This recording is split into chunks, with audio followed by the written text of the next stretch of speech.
So for the 8th time in a row, Ohio State beats Penn State. And Dave, this is an Ohio State offensive attack we were not expecting from what we saw the last 2+ games. Absolutely. I mean, look at all the bullets the offensive line and the running game took the last couple of weeks, or last week particularly, only 60+ run yards, and this week just kind of an ode to toughness. I mean, they, as you know, the players and Ryan Day said, Ohio State just kind of willed itself to victory. It was not pretty.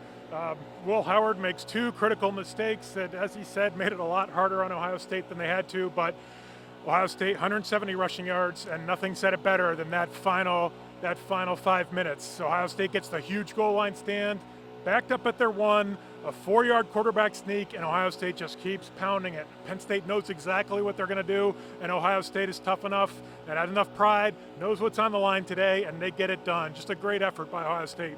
Without Zen Mahalski, we saw Carson Hinsman step in at left guard. Donovan Jackson moved out to left tackle. A year ago, Carson Hinsman was the starting center. He was one of the scapegoats last year, lost the starting job, and you could tell this was a cathartic victory for him and that entire offensive line. Oh, absolutely. I was standing right over here as the team was coming off, and just kind of Chip Kelly almost in tears, just so electrified. Ryan Day too, but Josh Fryer comes off, and Chip Kelly's just like, run the ball, baby, run the ball.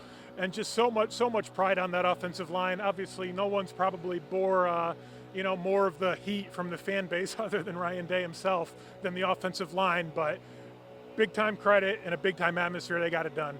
Speaking of Ryan Day, he was pretty blunt. They didn't want to talk about it coming into the game, but they realized this was a crossroads game and now a crossroads victory for the Buckeyes. Absolutely. I mean, Ryan Day's 2-7 against top 5 teams coming in, and for all the nuclear meltdown that followed the Michigan losses, I really do think in Ryan Day's 6th year, this was the very biggest swing game of his career. You win, all your goals are right on track. The super team is, can still reach those heights. They're on track for a rematch with Oregon in the Big Ten title game. You lose, I mean, this is, it's hard to even put into words the meltdown that would have followed that, and it just would have permeated the entire state, the program. It would have been Ohio Stadium probably would have had 85,000 people next week for the Purdue game. So the fine line between victory and defeat and what that means is never more on display than today. I mean, it's just a huge win in so many ways for Day personally and the program. Last week against Nebraska, we saw the defense with a 1st and goal stop. Didn't allow any points. Today they did it not once but 2 times.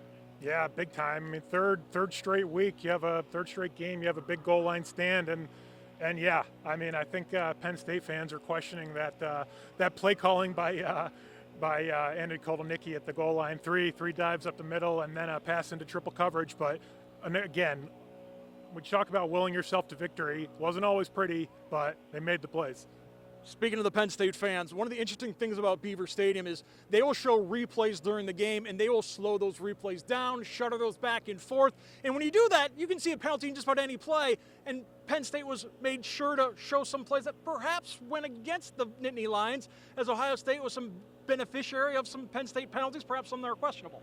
Sure. No, I appreciate the way they have to compete with the TVs in the living room and the HD experience at home. And I love when the boards show these replays, and it probably contributes a little bit to some of the bottle throwing we've seen in recent weeks. But yeah, it's I don't know. Did the officiating go toward Ohio State today? I don't know. It kind of seemed both ways a little bit. What do you think? Well, I think there was the one personal foul penalty on Penn State that was very iffy. Right. I'm sure the Penn State standing over taunting. Yeah, I'm sure the Penn State fans are going to tell you that it was a fumble by Quinshawn Judkins, right, and not an incomplete pass. And let's face it, there's a long history of Penn State fans believing they didn't get the right calls, particularly against Ohio State. Right. Certainly, same.